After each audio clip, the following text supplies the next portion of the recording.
Then you got our next comedian. We're rooting for this guy, Mr. Brian Aylward.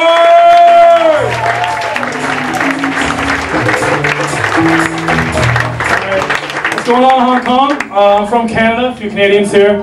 And, but I'm a teacher right now in South Korea. And when you teach in South Korea, they call you by your first name followed by teacher. So I'm Brian Teacher. I mean, I like it though. I mean, I've been called much worse. I mean, it's better than being back home in Canada than being Brian Security Guard. Right? Or, right? Brian Entry-Level Employee, Company Bitch. Right? That's worse. Brian Sandwich Artist. Right? I've been called much worse than teacher. I'll take it. But sometimes, you know, the kids drive you crazy because they do silly shit sometimes and it just bothers you. Because Asian culture, it's so competitive. So the kids think if they finish first, they're the best.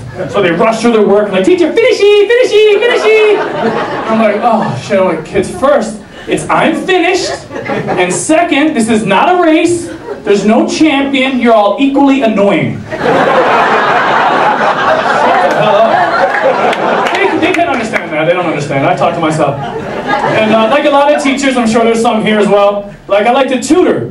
But tutoring is like drug dealing over here in Asia, right? It's illegal. And it's like, I feel like a word dealer. Instead of drugs, I got words, like 28 words an ounce. Right? And walking around, people like walking around the streets and shit. I'm like, all right, here's some adjectives. All right, here's some pronouns. And all right, here's some adverbs. All right, smoke that. That's good stuff. There's no commas in that. That's right, it's ridiculous. I'm a word dealer, 28 words an ounce. Like, you don't want to get caught in an Asian person's home with an English book. There are thousands of words in English books. That is intent to distribute. You're going to jail. Right?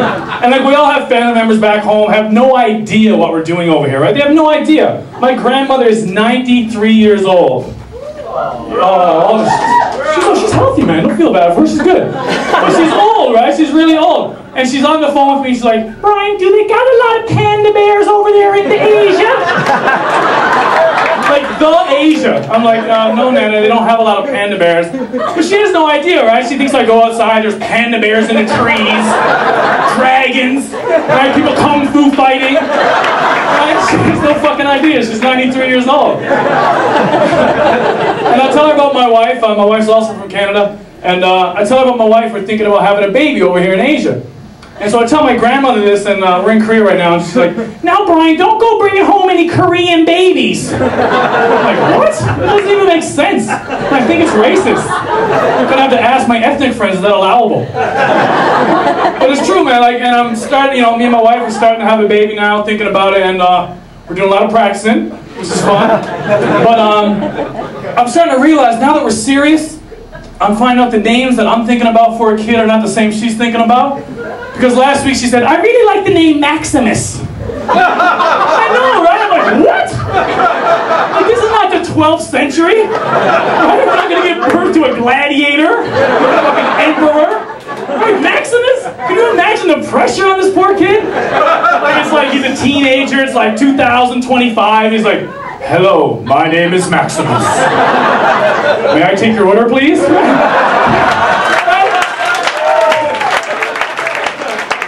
Ridiculous. Can't be Maximus working at McDonald's. But that's it, man. I've been married for a year now. How many married people we got here tonight? People in relationships? Yeah, that's not very enthusiastic. Watch this. How many single people here tonight? I hate every one of you individually. I really do, man. I've been only married a year, and I'm already running out of things to talk about with my single friends. Yeah, because they'll say dumb shit to me. Like, my friend said to me a couple of weeks ago, man, you're lucky to be married. You don't got to pay for sex anymore. No, but here's his theory. He thinks that the dating scene is really expensive now, and that by the time he gets to do the deed, his words, he's after spending too much money on a woman. I'm like, what is wrong with you? And I'm like, guys in relationships know we always pay more for sex than single guys. And I'm not talking about money. I like to call it emotional currency. You pay with your brain. Right? Like when your wife, your girlfriend comes home, she's from the dollar store. She's like, look, baby, I bought a basket. It only cost $1. I'm like, it's nice. You don't like it? It's a fucking basket. It's $1. It's $1. How excited am I supposed to get about a basket? It's not a motorcycle.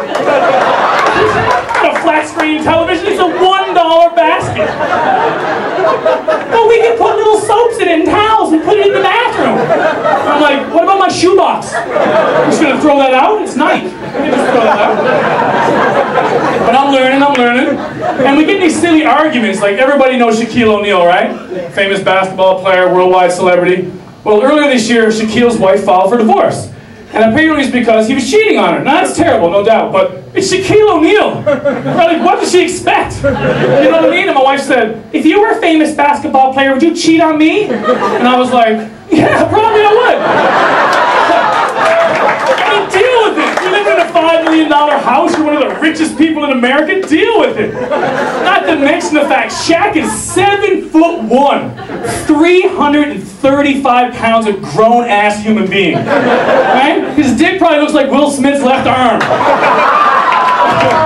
Right? Without the fingers, of course, because that would be really weird. I'm just saying, it's like being married to Harry Potter and asking Harry not to use magic. Right?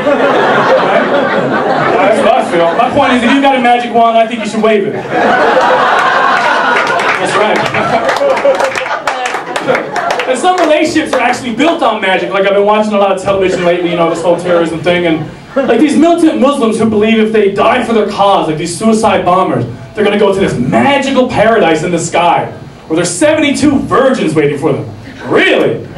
But what no one seems to talk about is that when you have sex with a virgin, she tends to get a little attached. Now you got 72 girlfriends! No guy wants 72 girlfriends. What's your name, man?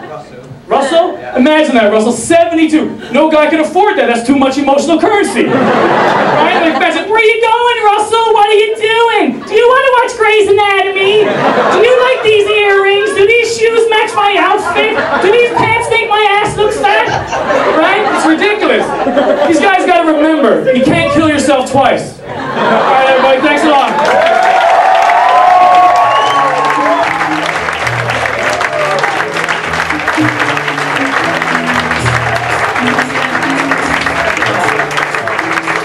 Brian Aylward, well, let me hear it.